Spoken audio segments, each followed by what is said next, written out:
I spent about $60 last month on supplements. Vitamin D, magnesium, a B complex, some fish oil, the whole starter pack.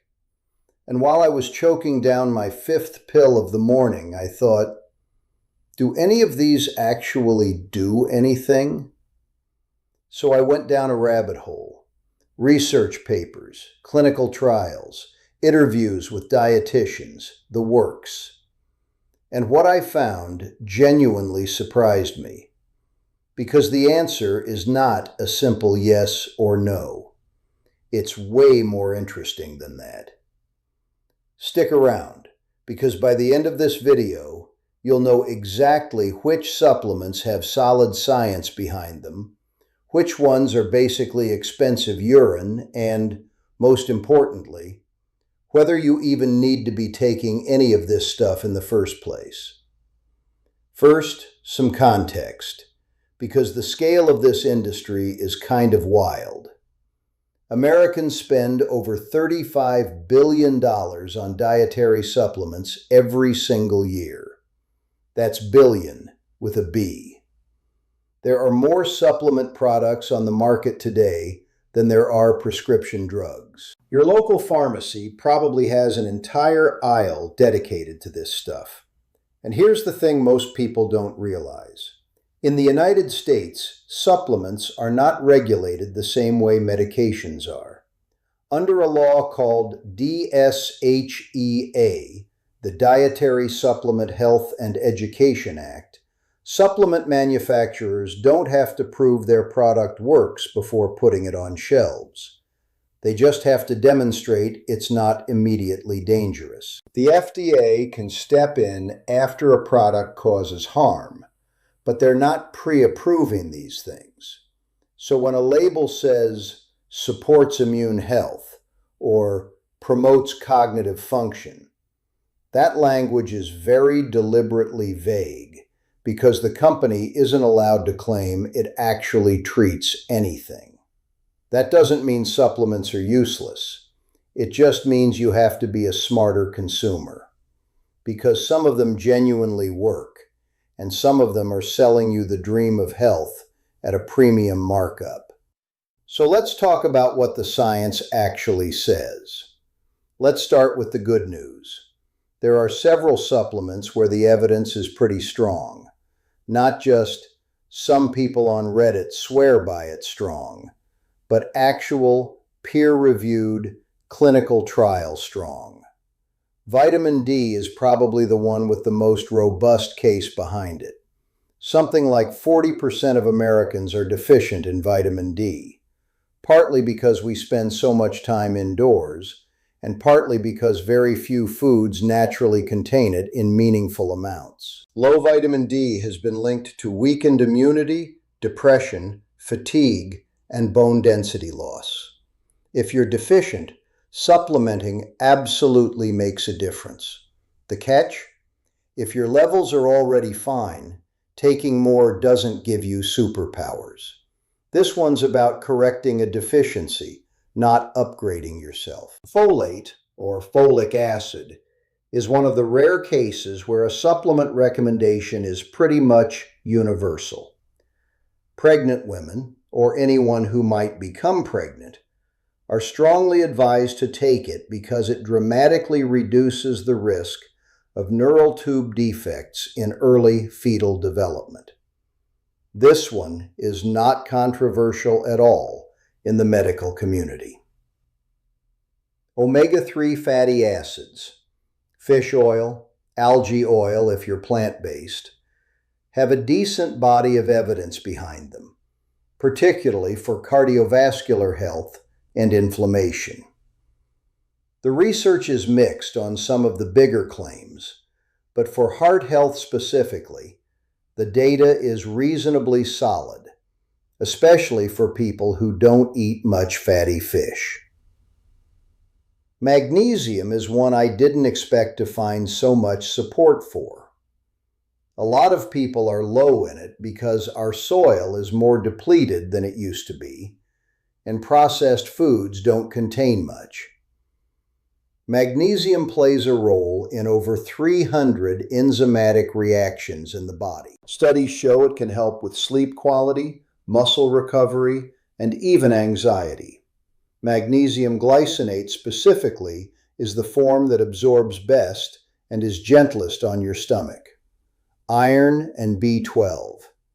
If you're a vegetarian or vegan, or you have heavy periods, or you're older, there's a real chance you're low on these.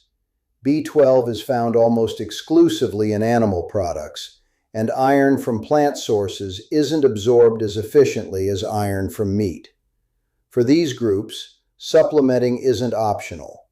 It's genuinely important. All right, now for the stuff that might be burning a hole in your wallet. Multivitamins.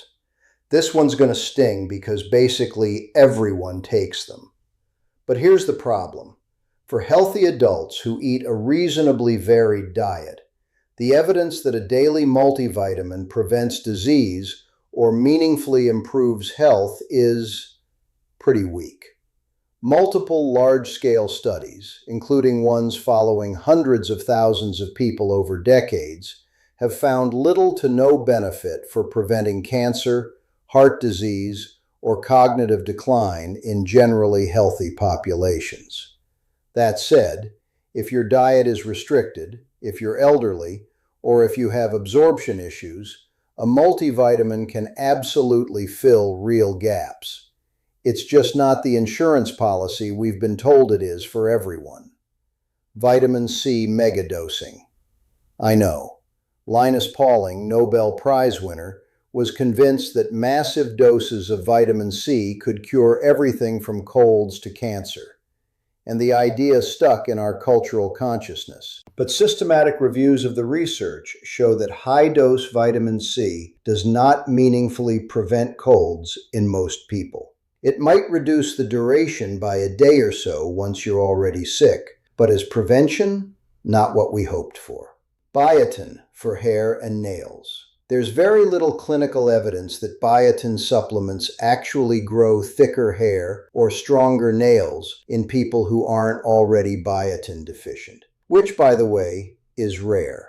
But the beauty industry has done a fantastic job of marketing this one. Collagen powder. Everyone's putting it in their coffee. The research on oral collagen is still pretty early and mixed. Your digestive system breaks down collagen into amino acids. It doesn't send it directly to your skin. There's some promising preliminary data, but calling it a wrinkle eraser is getting very far ahead of the science. Then there's this murky middle category. Supplements where the truth depends heavily on who you are. Zinc, for example. If you're deficient, it genuinely supports immune function. If you're not, probably not doing much. And taking too much zinc actually interferes with copper absorption, which is its own problem. Vitamin E and beta-carotene were once thought to be powerful antioxidants that could prevent disease. Then a major study called CARROT,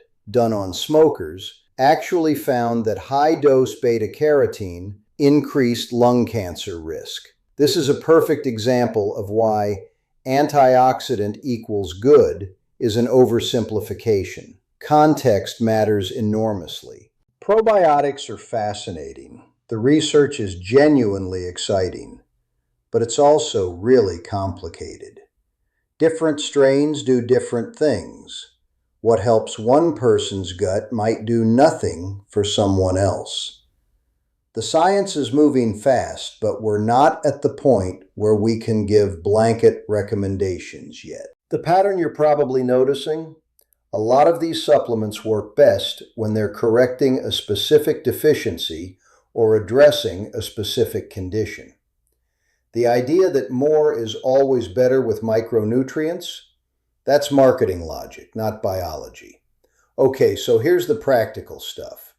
What do you actually do with all of this? First, get your blood work done.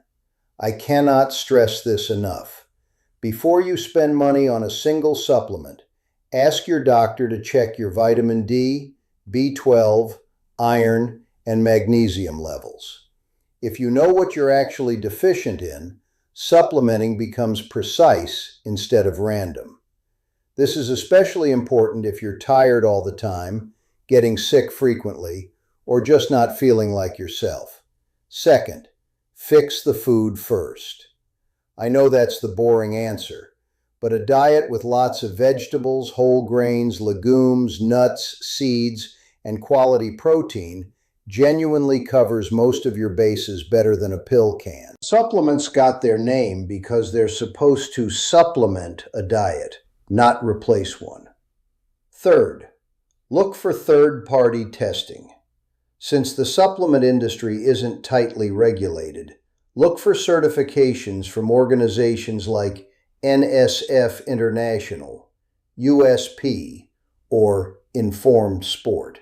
These mean an independent lab has verified the product actually contains what it says it does in the amounts listed. That's not nothing. Fourth, be especially careful with fat-soluble vitamins. Vitamins A, D, E, and K are stored in your fat tissue, not flushed out daily like water-soluble vitamins. It is genuinely possible to overdose on these. More is not always safer. And finally, be skeptical of anything marketed with the word optimal. Optimal health, optimal performance, optimal you. It's a word designed to make you feel like there's a gap between where you are and where you could be, and that a $49 bottle can close it. Look, I'm not here to tell you supplements are a scam. They're not, for a lot of people in a lot of situations. Vitamin D if you're deficient, B12 if you're plant-based, folate if you're pregnant or planning to be, omega-3s if you're not eating much fish, magnesium if you're not sleeping or recovering well. These are real, evidence-backed recommendations. But the promise that you can buy your way to health, that a handful of capsules every morning can substitute for sleep, movement, stress management, and actual food, that's where it gets dishonest. And that dishonesty costs people billions of dollars a year. The truth about supplements is this: they work best for real deficiencies in specific people with specific needs. For everyone else, they're probably somewhere between mildly helpful and completely redundant. Get the blood work, eat the vegetables, and if you still want to take a supplement after that, now at least you'll know why. If you found this useful, subscribe. I do deep dives like this every week on health, science, and the gap between what we're told and what's actually true. I'll see you in the next one.